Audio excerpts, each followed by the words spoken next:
Selamat pagi Bu Andri, senang sekali bertemu dalam sesi percakapan hari ini. Gimana kabarnya? Selamat pagi Bu Era, Alhamdulillah kabar baik dan sehat. Terima kasih sudah meluangkan waktu untuk berdiskusi dengan saya hari ini. Iya, sama-sama. Sesuai agenda hari ini, kita akan masuk ke sesi percakapan perencanaan. Nah, apa target spesifik atau hasil yang ingin Ibu capai dari diskusi kita kali ini? Ini ya Bu, saya ingin menyusun dan mematangkan perencanaan pembelajaran mendalam atau deep learning. Untuk materi pembelajaran di semester ini, saya berharap setelah sesi ini saya punya gambaran langkah-langkah rancangan pembelajaran yang benar-benar bermakna, kontekstual, dan mampu melatih nalar kritis murid. Bagus sekali Bu, jadi fokus kita adalah mematangkan desain perencanaan pembelajaran mendalam. Menurut Ibu, apa kriteria keberhasilan dari sesi percakapan kita selama 20-30 menit ke depan ini? Kriteria keberhasilannya adalah saya memiliki kejelasan dalam 3 hal utama: merumuskan pertanyaan pemantik yang kontekstual, merancang aktivitas berbasis studi kasus atau pembelajaran berbasis masalah atau PBL, serta menyusun bentuk asesmen otentik yang terukur. Ya, luar biasa, tujuannya sangat fokus Ibu. Nah, mari kita lihat kondisi saat ini. Sejauh mana kesiapan dan pemahaman Ibu mengenai perencanaan pembelajaran mendalam tersebut saat ini? Jujur ya Bu, saat ini saya baru tahap memahami konsep teoritisnya. Untuk rancangan praktisnya, instruksi masih didominasi penyampaian materi atau transfer pengetahuan konvensional. Jika dinilai pada skala 1-10, kesiapan perencanaan saat ini baru berada di angka 5. Oh iya, terima kasih atas kejujurannya. Berada di angka 5 saat ini. Lalu ke angka berapa Ibu nanti ingin meningkatkan kualitas perencanaan tersebut? Dan apa hambatan utama yang dihadapi? Saya ingin membawa perencanaan ini ke angka 8 Ibu. Hambatan utamanya adalah saya masih kesulitan dalam memetakan masalah kontekstual yang relevan dengan kehidupan murid sehari-hari, serta kebingungan menentukan rubrik asesmen otentik untuk mengukur pemahaman dalam mereka. Paham sekali Ibu. Nah, lalu potensi atau sumber daya apa saja yang sebenarnya sudah Ibu miliki saat ini untuk mendukung pencapaian angka 8 tersebut? Potensi yang saya miliki diantaranya adalah murid-murid di kelas cukup aktif jika diberi ruang diskusi. Selain itu, ketersediaan sarana digital di sekolah seperti proyektor dan akses internet sangat memadai untuk mencari referensi studi kasus nyata. Iya, itu modal yang sangat kuat. Nah, keaktifan murid, fasilitas sekolah yang mendukung. Nah, dari potensi dan hambatan tadi, gagasan atau strategi apa yang bisa Ibu lakukan untuk mematangkan perencanaan pembelajaran mendalam itu? Ada beberapa langkah ya Bu yang terpikir oleh saya. Pertama, saya akan menganalisis kembali capaian pembelajaran dan menentukan satu isi lingkungan sekitar murid yang cocok diangkat jadi studi kasus.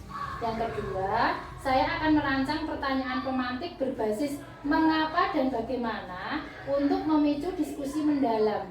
Kemudian yang ketiga, saya akan buat asesmen berbentuk proyek kelompok ringkas. Gagasan yang sangat menarik dan terstruktur. Nah, dari ketiga rencana tadi, mana yang akan menjadi prioritas utama yang dikerjakan terlebih dahulu dalam minggu ini? Prioritas utama untuk saya adalah memetakan topik masalah atau studi kasus kontekstual, serta merumuskan draft pertanyaan pemantik terlebih dahulu dalam 3 hari ke depan ini. Oh iya, bagus. Nah, bagaimana cara Ibu nanti memastikan bahwa rencana penyusunan perencanaan ini dapat berjalan efektif dan tepat waktu? Saya akan meluangkan waktu khusus selama 1 jam setiap selesai jam mengajar untuk fokus menyusun modul dan perangkatnya. Selain itu, saya akan melakukan uji coba terbatas atau PRTC atau diskusi bersama rekan guru sejawat rumpun mata pelajaran. Ya, nah, kemudian bagaimana cara Ibu memastikan bahwa penyusunan perencanaan ini nanti dapat berjalan efektif dan tepat waktu?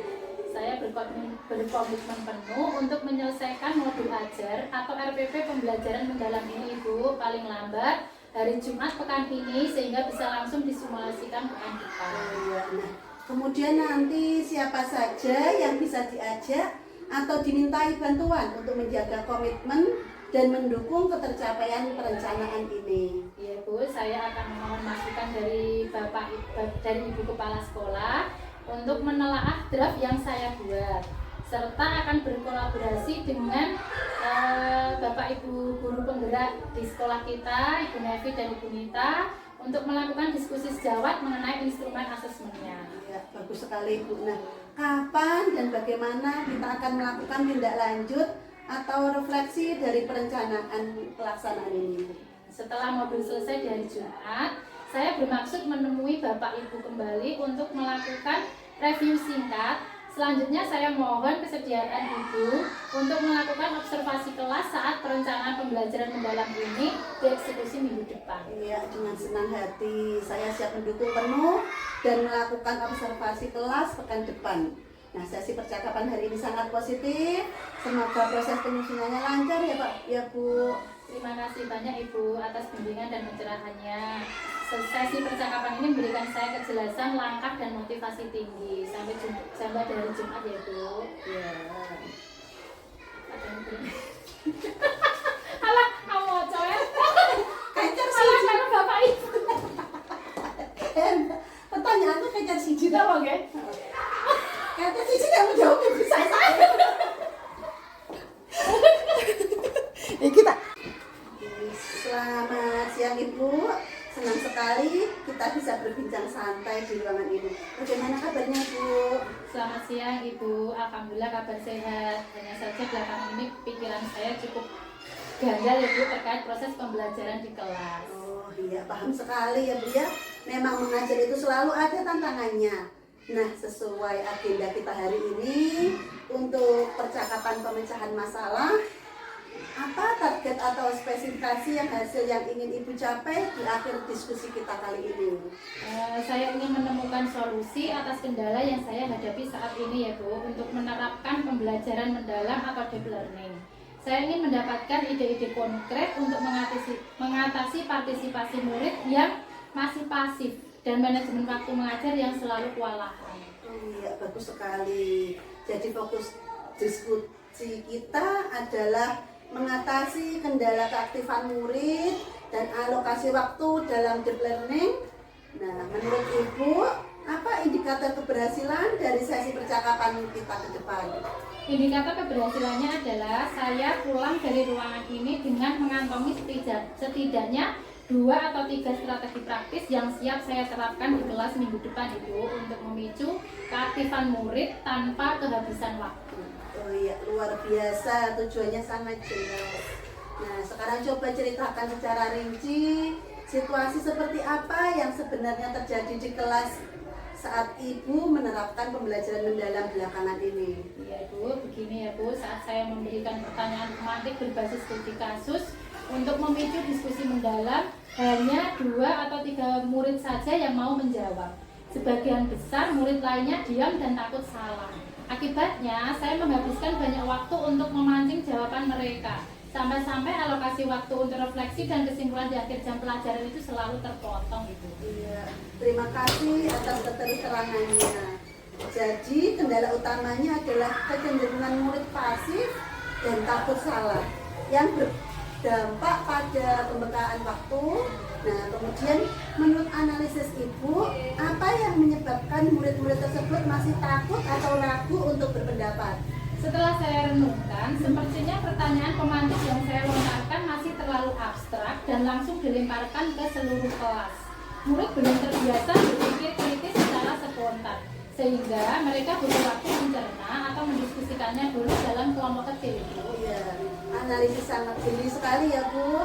Nah, lalu potensi atau sumber daya apa yang sebenarnya sudah ada di kelas atau sekolah ini yang belum termanfaatkan secara maksimal untuk mengatasi kendala ini?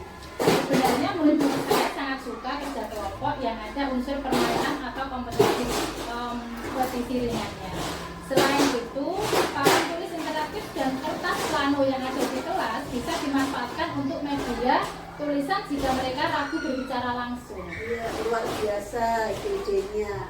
Nah, sudah bisa melihat potensi yang ada di sekolah kita. Nah, dari analisis tadi, gagasan atau strategi apa yang bisa dilakukan untuk menyelesaikan tantangan ini? Ada beberapa ide yang muncul, yaitu yang pertama, saya akan mengubah teknik bertanya menggunakan metode think pair share atau berpikirkan berpasangan bagikan.